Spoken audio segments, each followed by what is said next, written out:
Alright, I'm Nathan, and this is my presentation on location and xenophobia, talking about we all come from somewhere. So introduction is, I'm from Huron County. It's a small town called Goderich, which is 8,000 people. It's not diverse, and later on we'll talk about how not being diverse creates a lot of xenophobia and Islamophobia, and location equals knowledge of cultures. So because of our location, how it's not diverse, there's few knowledge of cultures. Lack of knowledge equals xenophobia. Really, our similarities are greater than our differences, but here's why some people don't understand this due to location and just not proper interaction with people. So first off, news stories. Some people, if they're in a non-diverse location, they end up watching the news, and that's how they learn about people from other cultures. And a lot of these news stories, as we've seen, can be very negative and put down other cultures. And so since this is the only knowledge people have of other cultures, then this can obviously leave a negative impact on their cultures and their view of their cultures. Negative mindset until people understand. So this is a quote from Cheryl Talbot, and what she says is, the media most strongly affects young people, especially with social media, and those with very little education, especially those who are isolated from centers of learning or from those who might personally interact with them on different issues. And as we talked about earlier in the course, there's the danger of the single story, and these news stories, like Talbot explains here, can be very detrimental to people's view on other people's cultures. Next up, we have new ideas. So new things are usually intimidating to people, and since people are from one location, they're kind of stuck with the same ideas for a long time. So if they expand into a further city with like a more metropolitan, like let's say Toronto, they experience new ideas from new cultures, and a lot of people put these things down. They're intimidating, and as history shows, is natives and Europeans in Canada. So the natives would have concepts like the Sundance, where they'd like basically show their body as being like just their only thing that they own, because nature owns everything else, and so they'll sacrifice their bodies and dance around for a long time. And Europeans obviously didn't like this, and they thought it was very satanic, and actually outlawed the Sundance, and in some cases killed natives because of their use of the Sundance.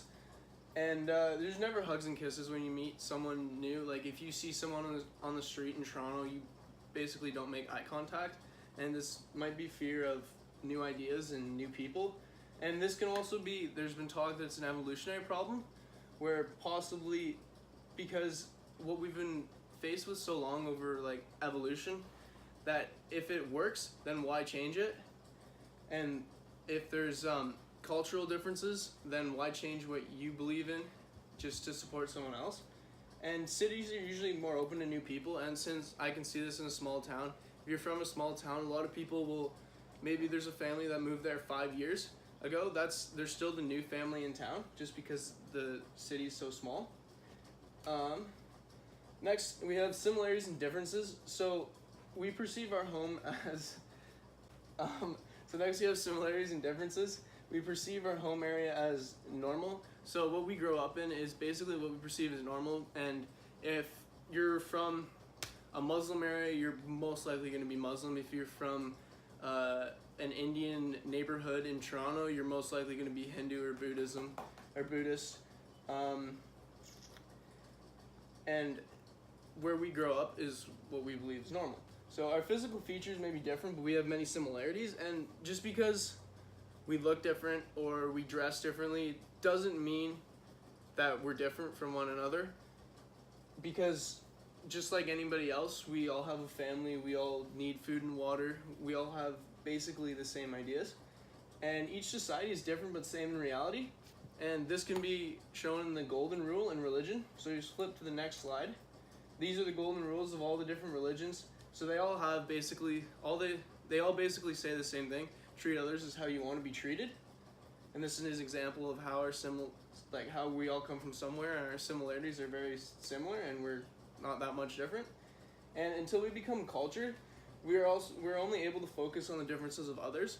So when you see someone, you always think of the differences rather than the similarities, which is obviously a problem and creates negativity between cultures. And birthplace creates what you feel is normal. So as I explained earlier, if you're from small town, you perceive farming as being a normal job, and maybe not people who interact. People don't usually interact with others, like from different cultures. And communication with others relieves our radical phobia of cultures. So until we're able to become cultured and understand other people and realize that we have more similarities than differences, then we can never really get rid of this phobia towards other people. Humans pick up on patterns, but once broken, discard these patterns. So basically, humans understand patterns, and they latch onto patterns because it's the way the brain sort of perceives things.